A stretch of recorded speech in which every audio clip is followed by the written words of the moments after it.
कलयुग केवल नाम आधारा, सुमिर सुमिर नर उतरहिं पारा। अर्थात कलयुग में बस नाम जप ही मुक्ति का आधार है। नाम जप करके ही इस भव सागर को पार किया जा सकता है। राधे राधे भक्तों, एकांतिक वार्तालाप के इस सत्र में आपका स्वागत है। सुनिए, जब महाराज जी ने बताया कि क्रोध हमारा शत्रु नहीं, बस हमें उस पर नियंत्रण करना आना चाहिए। हमें पता होना चाहिए कब क्रोध करना है और कब नहीं। ये क्रोध क्यों आता है, पहले उसकी मूल धारा पर समझें। क्रोध तभी आता है जब हमारी कामना में विघ्न पड़ता है। हमारी कामना तुम ऐसा करो, उसके विपरीत करोगे तो क्रोध आए। कामा संजायते क्रोधा। क्रोध की कोई स्वयं की सत्ता नहीं है, वो कामना से पैदा होता है। अब हमको देखना है कि हमारा कर्तव्य उसके प्रति क्या है। क्रोध को शांत करने के लिए एक ही उपाय है। जैसे आप आए हो, हम संत हैं, तुम्हारा हमारे प्रति क्या कर्तव्य है, ये हम देखेंगे तो हमें गुस्सा आ जाएगा। लेकिन जब हम ये देखेंगे कि ये संसार से आए हुए गृहस्थी जन है और हम भगवत मार्ग में चलने वाले संत हैं, इनके प्रति हमारा क्या कर्तव्य, कभी गुस्सा नहीं आएगी। आप गाली भी दोगे ना, तो जैसे अपना बच्चा छोटा तुलतुला के गाली दे तो क्या करेंगे, दुलारी करेंगे ना। ऐसे ही आएगा कि आप तो संसार से आए हुए हैं, पर हम तो भगवान का भजन करने वाले। हमारा कर्तव्य है हर तरह से आपको प्रेम दें, दुलार दें, आपके कटु वचन सह कर भी आपको हम आनंद प्रदान करें, कभी गुस्सा नहीं आएगा। कब क्रोध आया, जब हम अपने कर्तव्य को भूलकर आपके कर्तव्य हमारे लिए कैसे होने चाहिए, वही क्रोध आता है। आप इसकी जांच कर लीजिए। किसका प्रश्न था, आप जांच कर लीजिए। पति पुत्र परिवार के प्रति हमारा क्या कर्तव्य है, जब आप सोचोगे तो क्रोध नहीं आएगा।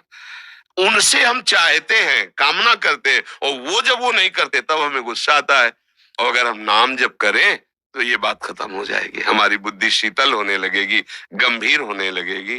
क्रोध करना अच्छा नहीं, अपना भी हृदय जलता है और क्रोध का लक्षण है फिर उसमें विचार शक्ति नहीं रह जाती।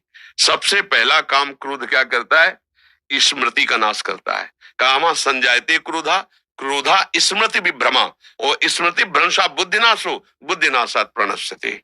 इसलिए मुझे लगता है कि क्रोध को मिटाने के लिए सबसे पहली बात है, अब वो सामने वाला जो वर्ताव कर रहा है इस समय मेरा क्या कर्तव्य है। अगर ऐसा आप सोचोगे तो कभी क्रोध आप पे हावी नहीं हो पाएगा। जब हम ये सोचते हैं कि इसका कर्तव्य था, ये नहीं किया, और अपने कर्तव्य का हम ध्यान नहीं देते, तब हमें क्रोध आ जाता है। अच्छा, क्रोध आना और क्रोध का नाटक करना, दोनों में अंतर है। किन्हीं किन्हीं को क्रोध का नाटक करना ही चाहिए। जैसे पिता है, माता है, वो बच्चों को अच्छे दुलार करता है, पर उसे क्रोध का नाटक करना पड़ेगा। समय से उनको भोजन दीजिए, वस्त्र दीजिए, आवश्यकता की पूर्ति कीजिए, और निरीक्षण परीक्षण करके तुम्हारी नजर इतनी शासन पूर्वक होनी चाहिए, क्रोध नहीं है। हाँ, इस समय तुम कहाँ थे, 1 घंटा से गायब थे आप, मतलब जांच होनी चाहिए और लगना चाहिए कि गुस्सा आ रही, पर गुस्सा नहीं होना चाहिए। वो उनके सुधार के लिए है। जैसे अपने राजकीय विधान के हैं, तो ऐसा थोड़ी है कि सबको शास्त्र का ज्ञान नहीं है या भजन करने वाले नहीं, सब ज्ञान है। लेकिन तुम दुष्ट का रोल कर रहे हो, तो हम शासन का रोल तुम्हारे ऊपर करेंगे और उसका फल हमारे भगवान की प्रसन्नता होगी। अब वो द्वेष नहीं है, वो उसका क्रोध नहीं है, वो उसका विभाग है। क्योंकि बनाए हुए भगवान की समाज की मर्यादा को तुम बिगाड़ रहे हो, ये हमारी पूजा है। अब उसको समझना होगा, उसको कह देगा, अरे भाई ये तो जीव को दंड दे रहे हैं, ये तो क्रोध नहीं। अगर वो नहीं करते तब उनको पाप लगेगा। तो कहीं कहीं क्रोध है नहीं, पर करने का स्वांग करना ही चाहिए। तो माता पिता गुरुजनों के द्वारा ये जो किया जाता है, उनको ध्यान रखना चाहिए कि क्रोध में नहीं आना चाहिए।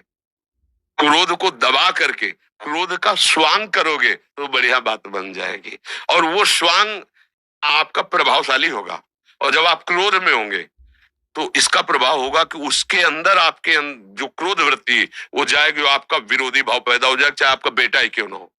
एक दिन वो आपके विरोध में खड़ा हो जाएगा कि अब हम भी वयस्क हो चुके हैं, आप अपना जीवन देखिए, हम अपना जीवन देखेंगे। और जब आप स्वांग करोगे तो वो नम्र हो जाएगा, क्योंकि आप क्रोधित नहीं हो वास्तविक।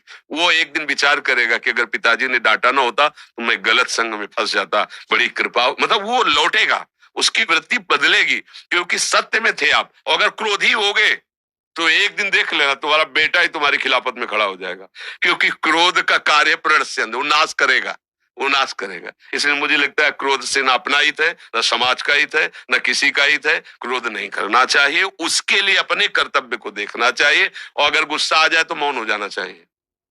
जब गुस्सा आ जाए मौन हो जाना, क्योंकि गुस्सा का पहला काम है गलत बोलना, दुरुक्ति, गाली देना, कटु वचन बोलना, बस वो बढ़ता चला जाएगा। उसको चुप कर दो, मौन कर दो, राधा राधा राधा राधा। क्षमा के द्वारा क्रोध पर शासन करे, क्रोध को सह जाए।